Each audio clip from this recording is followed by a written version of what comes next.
Hi, I'm Steph and I review everything. Thanks for checking out my channel. If you like this video, click like, subscribe, share, leave me a comment, all that YouTube stuff.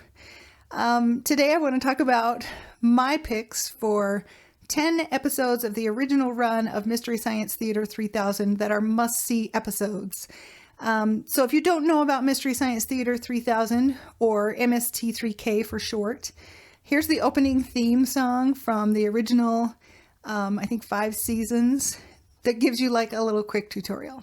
In the not too distant future, next Sunday AD, there was a guy named Joel, not too different from you or me. He worked at Gizmonic Institute, just another face in a red jumpsuit. He did a good job cleaning up the place, but his boss didn't like him, so they shot him into space. We're sending the cheesy movies, the worst we can find. He'll have to sit and watch them all, then we'll monitor his mind. Now keep in mind, Joel can't control where the movies begin or end, because he used those special parts to make his robot friends. Robot, roll call, Cabot, Gypsy, hi girl, Tom Servo, Crow. You're wondering how he eats and breathes and other science facts. Then repeat to yourself, it's just the show. I should really just relax. For Mystery Science Theater 3000.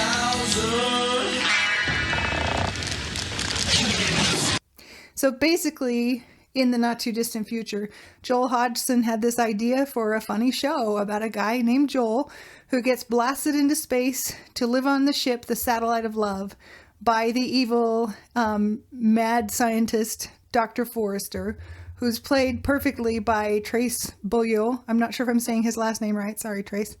And his henchman. In season 1, the henchman was Dr. Larry Earhart, who was played by J. Elvis Weinstein. And then from seasons 2 through 6, the henchman was Frank Conniff, who's also called TV's Frank. And so their experiments on Joel consist of forcing him to watch terrible movies while they monitor his mind. And Joel's friend, Crow T. Robot, and Tom Servo join him in the theater.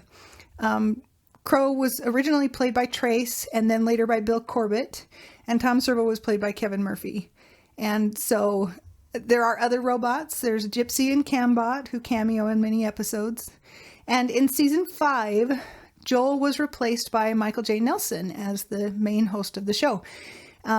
Mike had been a head writer on the show for many years and had appeared a lot as little character bit parts. And then eventually Dr. Forrester left the show as well, and he was replaced by his mother, Pearl Forrester, who was played by Mary Jo Pehl. And she ends up eventually joined by a talking gorilla named Bobo, played by Kevin Murphy, and a very pale-faced alien who carries his brain around in a pan, who's called both Observer and Brain Guy. And he was played by Bill Corbett. And they get up to all kinds of shenanigans. So the premise of the show is pretty simple. The guys go into the theater, and in order to survive the bad films that they're being forced to watch, they make fun of them.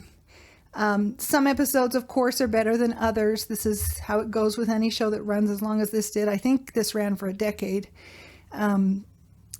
So I'm not, these are just my picks. Obviously, if you're a big fan of the show, you might pick different episodes. But these are my picks for 10 must-see episodes of Mystery Science Theater 3000.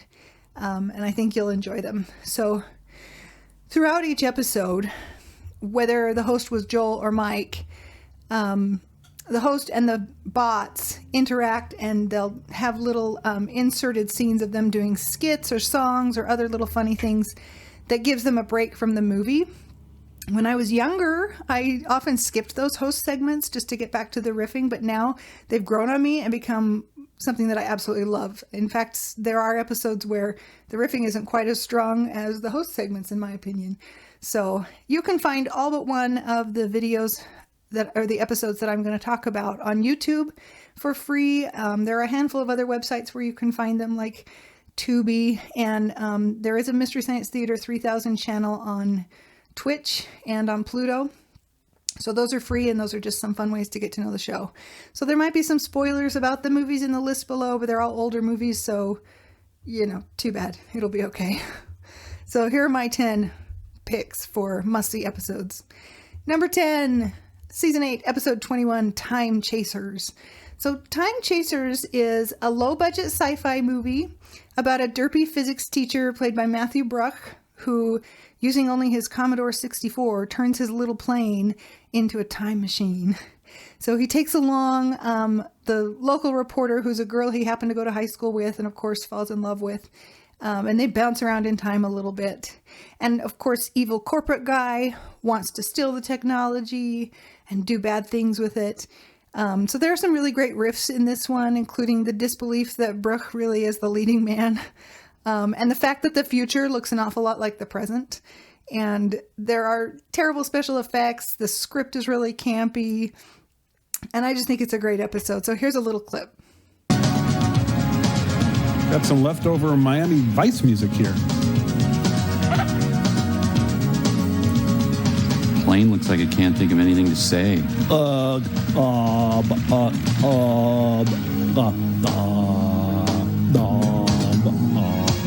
Hey, wait a minute. This isn't our star, is it? I will not accept this as our star. Sorry. You were spectacular. The host segments for Time Chasers are pretty funny. They're even a little more enjoyable if you're somewhat familiar with the characters and what they've been up to. Crow goes back in time and he meets Mike's angry brother, Eddie. And Mike and Pearl have some entertaining, like, sit-down chats as though they're old friends, even though they're not friends, they're enemies, decidedly. All right, number 9, Season 8, Episode 7, Terror from the Year 5000. I'm including this mostly because I love this song that is in one of the host segments, When I Held Your Brain in My Arms, sung by Kevin Murphy, lip-synced by Mike Nelson, and featuring a little spoken segment by Bill Corbett. So in the episode, Pearl and Bobo have kind of worn out their welcome with a big group of observers. And this song is actually the observers' response to listening to Mike and the bots on the ship debating yodeling styles. So there is some continuity, like I said, in the host segments, especially in the later seasons. So if you haven't seen the other episodes, it might not make quite as much sense to you as if you were watching the show in order. But the movie and the riffing are funny enough that I think you'll enjoy these episodes, even if they're watched out of sequence. So the film, Terror from the Year 5000, was made in 1958, and it's also has a little bit of a time travel element to it. This one is about a scientist and his financial backer. The scientist builds this machine that he uses to snatch objects from the past and bring them into the present day. But things, of course, go wrong when the money man begins trying to use the machine to bring a living visitor from the past, or maybe even the future, with the time machine. So here's a little moment from that movie for you to enjoy.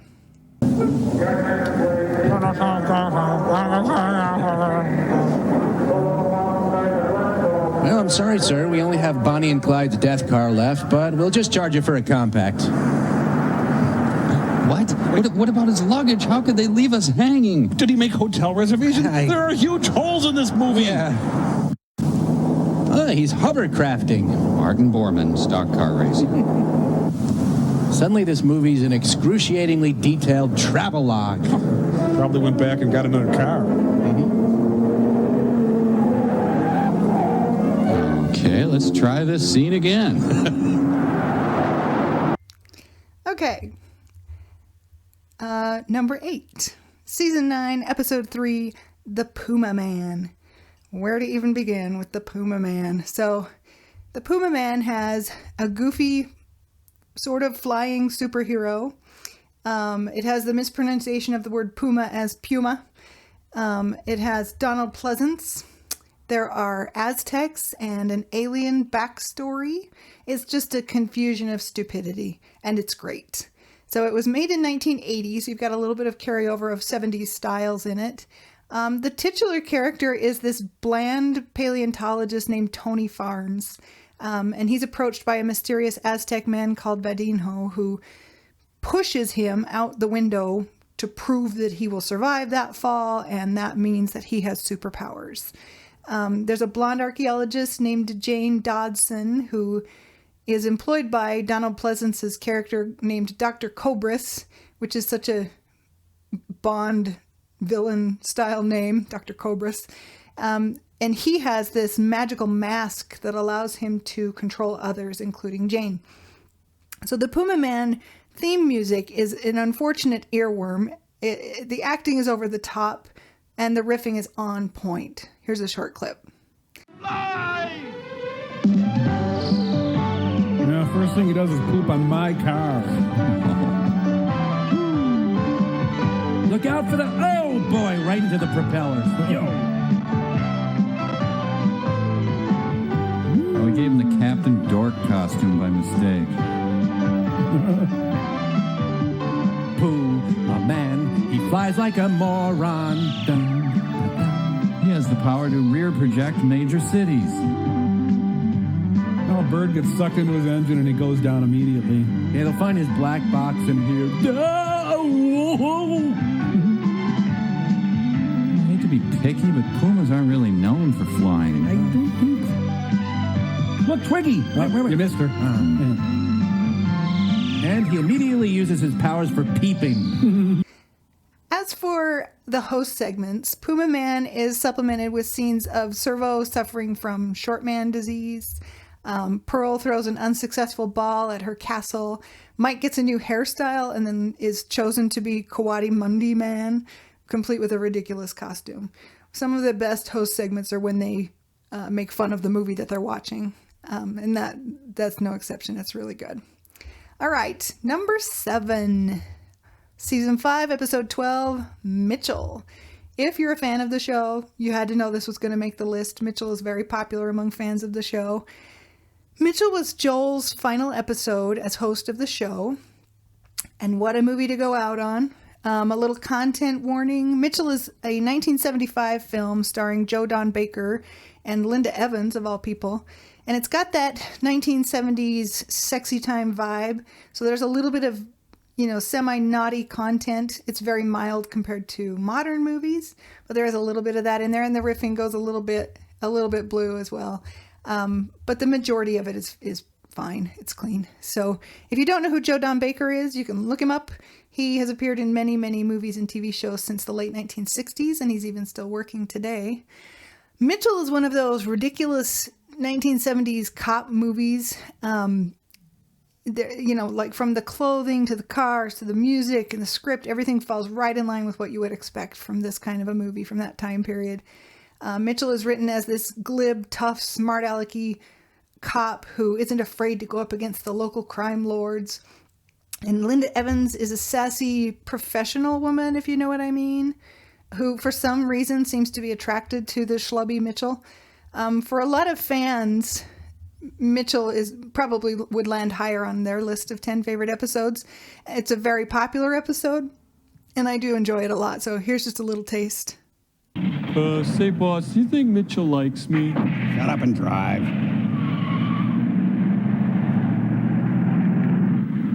Is your friend ready? Yes, sir. He's ready. Oh, Rosie Greer? This is what I'll remember when I think of the movie Mitchell, and I will think of it. Oh, wait, I lost him. Oh, nope, there he is. Mitchell, even his name says, is that a beer? They're easy to follow when they use their turn signal. Man, why don't they just tie their bumpers together? No, it's not an official chase scene without the walk at your walker. Yeah. There it is. Hot merging action. Oh, goodness, they merged successfully. My heart was in my throat there. Mitchell. Jeez, these guys couldn't shake a trolley. This makes driving Miss Daisy look like Bullet. Next week on Mitchell, the Cloverleaf. And today, 3M is a vibrant company combining innovation, effective risk management, and marketing. 3M. Oh boy, they're traveling at speeds of up to 25 miles per hour. I've seen faster funeral processions. So Mitchell has some of my favorite host segments as Gypsy overhears the mad scientist, or the Mads, plotting about how to fire Mike, who they hired as a temp. And she misunderstands, and she thinks they're going to kill Joel. So she decides she has to save Joel by getting him off the satellite of love. So she ultimately turns to Mike for help, and they trick Frank into giving them his keys, and she manages to eject Joel in an escape pod. The episode ends with the Mads deciding to send Mike up to the ship to take Joel's place, and that's how Mike takes over as the host of the show. So that's a really good one. Mitchell's worth checking out. All right, number 6, season 5, episode 7, I Accuse My Parents. So this is a 1944 film about juvenile delinquency and the fault of neglectful alcoholic parents. It's clearly meant to be instructive to parents, telling them to take more interest in their kids' lives. And it's pretty typical of the era. It's a little bit over the top. The leading character is supposed to be a kid. I'm not sure if he's supposed to be high school or college, but he looks about 30, named Jim Wilson, who writes an essay, and he wins an essay contest for a paper that he wrote about his perfect home life, which is not true. The truth is that his father is a jerk when he isn't absent, and his mother is a lush. She even shows up at a school meeting drunk. So Jimmy ends up in a bad crowd, and he gets into all sorts of trouble, which culminates in charges of manslaughter. So here's a little sampling. What's so funny? That Joel Bolster, he just cracks me up. The mirror ought to tell you. I'm getting ready to go to Jim's school. Well, you certainly look the part. Why don't you act your age? Stop criticizing me. You don't like my clothes. You don't like my hats. You don't like it if I sit around here. You don't like it if I go out. Well, let's stop this ridiculous farce. Why don't we quit? I like your Great hat. idea. Thanks for the suggestion. So they're divorced now? Ooh, that was easy. He's a good husband. He just has a hard time expressing his feelings. She's got a sea anemone on her head.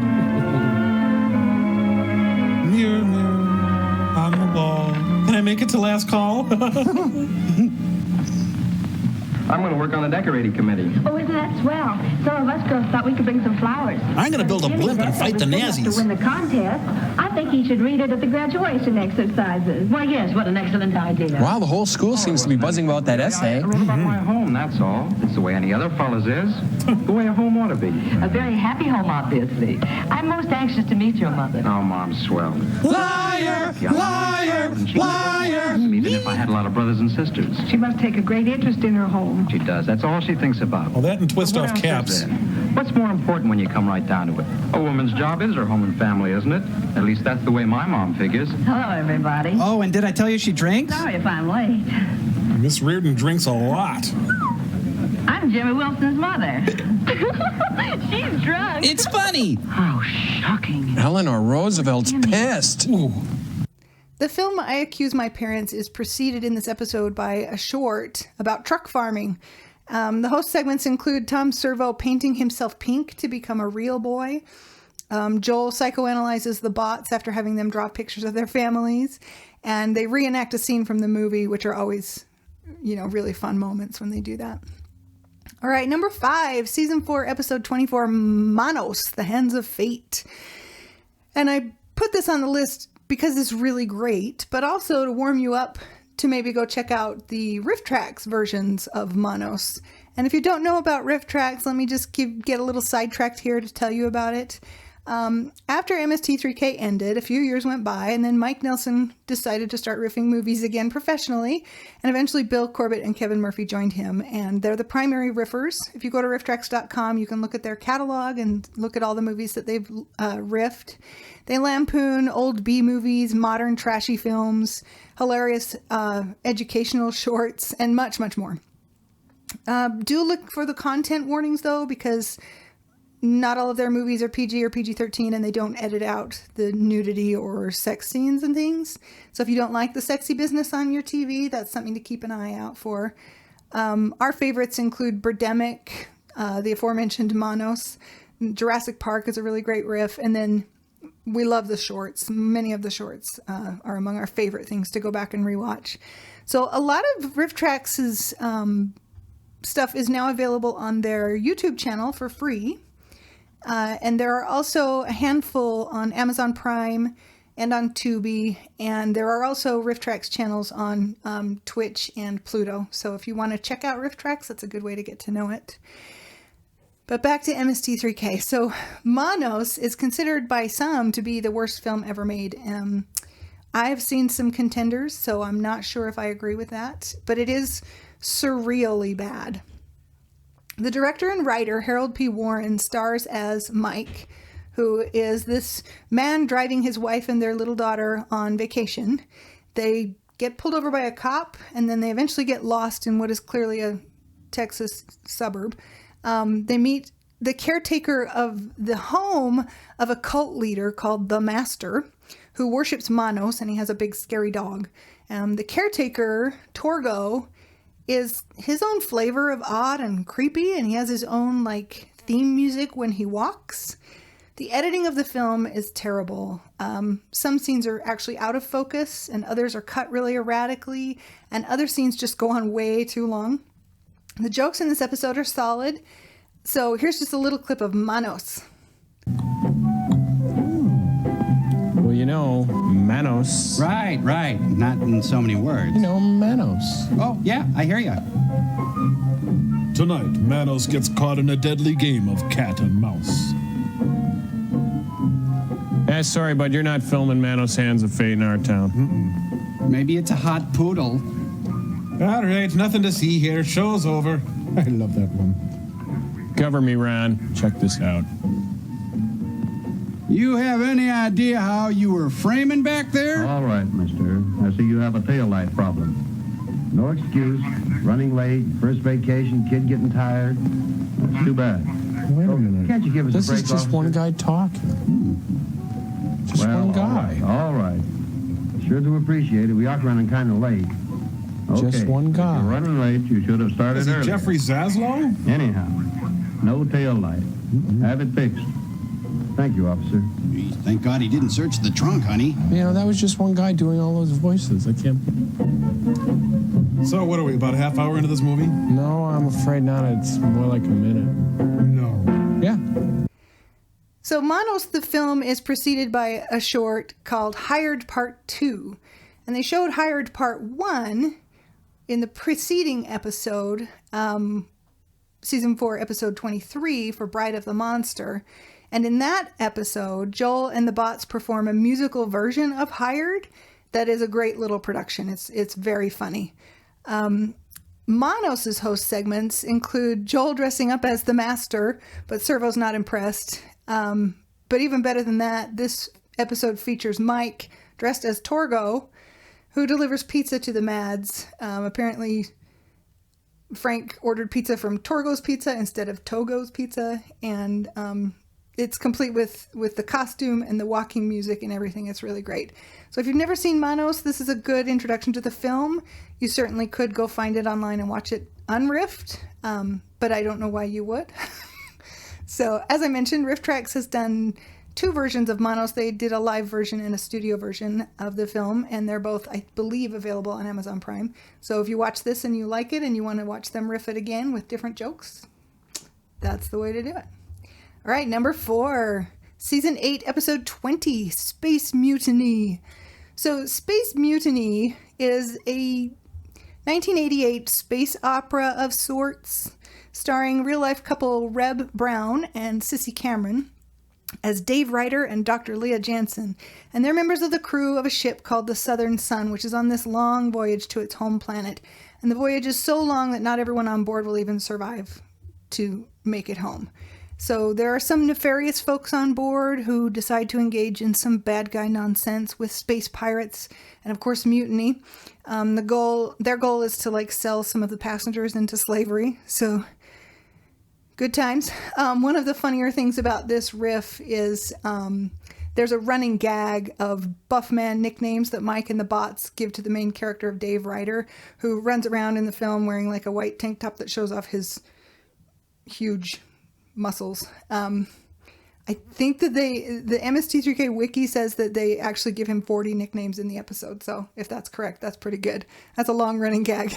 So here's just a little bit of that. And while you're watching, enjoy the terrible set and props. I suspect they had a budget of like $30.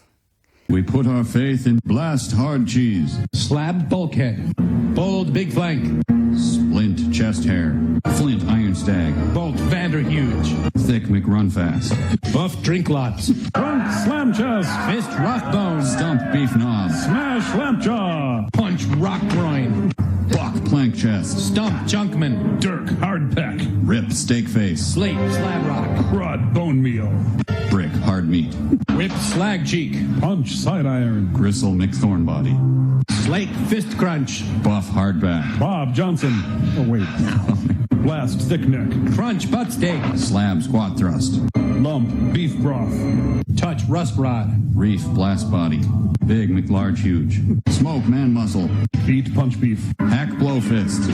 So there are some great jokes in this one, and the host segments are pretty funny too, with Pearl, Observer, and Bobo imprisoned in ancient Rome, and Mike and the Bots enjoying an outdated set of encyclopedias, and they discover some escape pods on the Satellite of Love.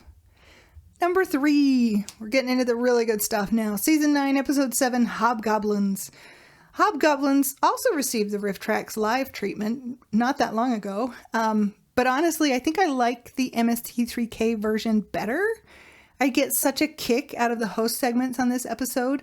If you've never seen Hobgoblins, you're in for a 1980s flavored stuffed animal wrestling treat. The host segments open with Pearl stashing a rental couch on the Satellite of Love, and then Mike and the Bots not only jump on it after being told not to, they're also on the couch drinking juice boxes and wearing footy pajamas. It's great. And they're just being all kinds of naughty. So Pearl absolutely owns this episode with her, "I'm going to give you such a movie" as punishment for their behavior. This movie, and the movie, of course, is Hobgoblins, which is a ridiculous Gremlins ripoff about these 4 hobgoblins who have been trapped in a movie studio vault, but then they're accidentally released by this new dopey young security guard. So the hobgoblins have some magical abilities. They can make people fantasize and think that they're seeing things and people that aren't really there. Sometimes they just physically attack the characters in the movie, which is pretty funny because you can see the actors are holding on to these like plush stuffed animal critters. There is an oversexed couple, but it's so campy and over the top that it manages not to be especially offensive. And there is a surprisingly good band that plays at the club called Club Scum, but the lyrics of their song are a bit lost due to the film's terrible sound quality. This results in some funny gags as Mike, Crow, and Servo try to guess what they're singing. So here's a little bit of that for you to enjoy. Just like a pig sticker. Is that what they're saying? Pig sticker, yeah. I'm not sure. Pig liquor, I think. So a man who likes pigs, or perhaps liquor made from pigs.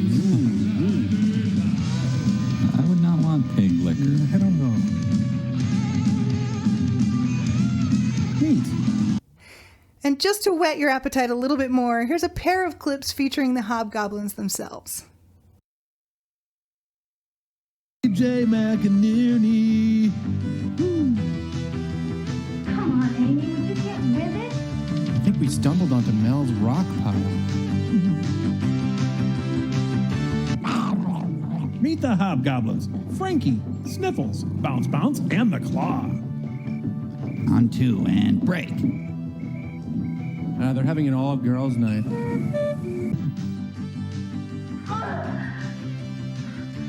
Honestly, couldn't it make wait? How's this Nick? Is there another man in your life? Someone's rubbing puppets on us. In another great segment for Mike and the Bots, they create cardboard cutouts of themselves to pretend they're watching the movie while they sneak out, and it all goes terribly wrong, of course. All right, number 2, Season 9, Episode 4, Werewolf. Season 9 had some great episodes, including my number 2 pick, Werewolf. This is one of many films that the guys have riffed that features Martin Sheen's brother Joe Estevez, although he's really only in the beginning of this movie. This is about a group of archaeologists who discover the skeleton of a werewolf, which apparently, if you get scratched by the jawbone of a werewolf, you will turn into one. So I bet you didn't know that about werewolf lore, did you? So you've got a blonde scientist named Natalie, a tricky scientist named Yuri, whose hair inexplicably changes throughout the film, and then there's a bland love interest, an author named Paul. So Paul arrives in Flagstaff, Arizona, and he meets Natalie at a party. Yuri steals the blood from one of the archaeologists who turned into a werewolf, and then he decides to experiment with that blood by giving some to the old janitor in the building where their lab is, and the janitor just happens to be the film's director. So some folks might feel that Mike, Kevin, and Bill are a little hard on these foreign actors' pronunciation of words, but I think it's all in good fun. The acting is campy, sometimes ridiculous. The script is hilariously strange. The werewolf transformations are really weird. The rules about werewolves are different than what we're used to. The costumes are downright bizarre. And this episode features one of MST3K's very best musical host segments, as Mike and the Bots dress as a 1950s girl group, complete with poodle skirts and ponytails, and they sing "Where, Oh Werewolf." It's very clever, and it makes me laugh every time I see it. So here's a little clip from Werewolf. I feel like getting out and chasing my own tire.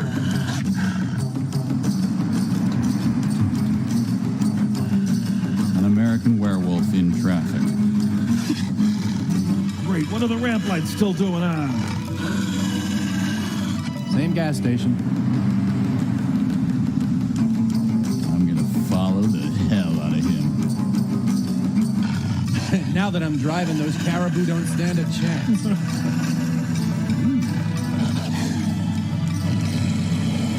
Oh, those oil barrels just leap out in front of him? So his plan is to rid the world of security guards by changing them into werewolves one by one and then having them crash their cars. Well, yeah, it seems to be working so far. Can't fault him on that. Huh. Another funny segment is when Mike turns into a were-crow, complete with like the gold netted headpiece and gloves. He gets a little essence of crow on him, so of course he becomes a were-crow. I also love the musical joke that they sing over the closing credits of the movie. Werewolf is an episode that I return to frequently. It's solidly funny and it has a lot of really great moments. All right, number 1, season 9, episode 10, The Final Sacrifice. And this is another great film from season 9, but this one is a lot harder to find. So if you're a fan and you know the story better than I do, correct me in the comments, but from what I understand, the show got permission to riff the show, and they did. Or to riff the movie, and they did. And then some years later, the copyright needed to be, came up for renewal or something like that, and the director renewed it, and so now he doesn't want anybody to see the riffed version of the movie. So that's what I understand. And maybe it's not the director, but somebody in charge of this film doesn't want us to see it in this episode of MST3K, which is really a shame because this is the funniest episode, in my opinion. So you can't really find it legally unless you want to pay like $360 for the original DVD box set that had it. It has it in it. Eventually they re-released that box set without the movie because they lost the rights to it. But you can still find it on Amazon or eBay, but it's over $300, so I don't own it, although I would love to. Sometimes someone will upload it to YouTube, and when they do that, fans kind of scramble to watch it before it gets flagged and taken down. So if you're able to watch it, go ahead and watch it. It's a great episode. It's really a shame that the director hasn't found it in his heart to embrace the riffing and just let us have it, because this is a gem of an episode. As far as like laughs per minute, jokes that land, this one really is at the top of the list for me. So the film is a Canadian movie about a boy who discovers that his father, who was killed 13 years before, was part of a cult or being hunted by a cult. And the cult has to do with this ancient civilization called the Zeox. And the boy, whose name is Troy, has to get away from them at the beginning of the movie. So he gets on his bike and he rides away as they're chasing him down. And he happens to jump into the back of a truck that belongs to Zapp Rousdower, who just happens to have been a former member of the same cult. So the film has a lot of charm, and honestly, it's not a terrible movie. It isn't the worst movie that the MST3K ever riffed. And the host segments are equally solid. So this episode features another of my favorite musical numbers, where the guys sing this song about Canada, and Tom Servo starts out being pro-Canada, but then of course gets carried away in the other direction. So since I can't show you any of the film, I'll show you just a little taste of the song. So here you go. Oh, I wish I was in the land that gave us Peter Jennings, Alanis Morissette, Mike Myers too. No, I take that back, I wouldn't go there even if you paid me. Oh, Canada, you are a place I must eschew. Now, this is not in the spirit that I intended. Oh, come on, give in. I mean, after all, they gave us Ed the Sock and Rush. Yeah, what are you defending? They're such thieves. Okay, I'll try. All right, good man. Oh, I wish I was blowing up Prince Edward Island and going on to bomb Ontario. The destruction of Canada and all of its culture is by far my favorite scenario. Okay, I mean, that's a little strong. No, you were right, Mike. This is much more fun. Just where the hell does Canada get off sharing a border with countries far superior to it? Yikes. Why, you lousy, stinking, francophonic, bacon-loving bastard. Your country's just a giant piece of... I think that's enough. I think we bunch of Cambot. Okay, thanks. All right. Sorry. I have no sense of proportion. I'm a disgrace to my uniform. No, that's okay. Now, calm down. Now, we mustn't hate. At least so overtly. If you're able to catch it when somebody uploads it to YouTube, The Final Sacrifice is a great episode and it is worth watching. And if you can afford to buy it, if you become a big fan and you decide it's worth it, buy that box set and I'll be jealous. So those are my 10 must-see episodes of Mystery Science Theater 3000. As I list off some honorable mentions, please like and subscribe and comment below. Tell me what episodes you like better than what's in my list. And if you're not a fan, go check some of these out. A lot of them are, like I said, are free on YouTube. And then come on back and let me know what you think. So my honorable mentions include Gamera vs. Gyron, The Touch of Satan, Quest of the Delta Knights, Girl in Gold Boots, and Side Hackers. And I also recommend that you hunt around on YouTube for MST3K shorts. A lot of YouTubers upload just the clips of the shorts being riffed, like outside of the entire episode, and the shorts are a lot of fun, and of course it's not as big a time commitment because it's a short. They're also a really great way to kind of dip your toes in this style of humor and see what you think of it, and I really recommend that you spend a little time watching those. So thank you for watching my video. If you liked it, please hit the like button, maybe subscribe, share, definitely comment below, and I hope you have a great rest of your day.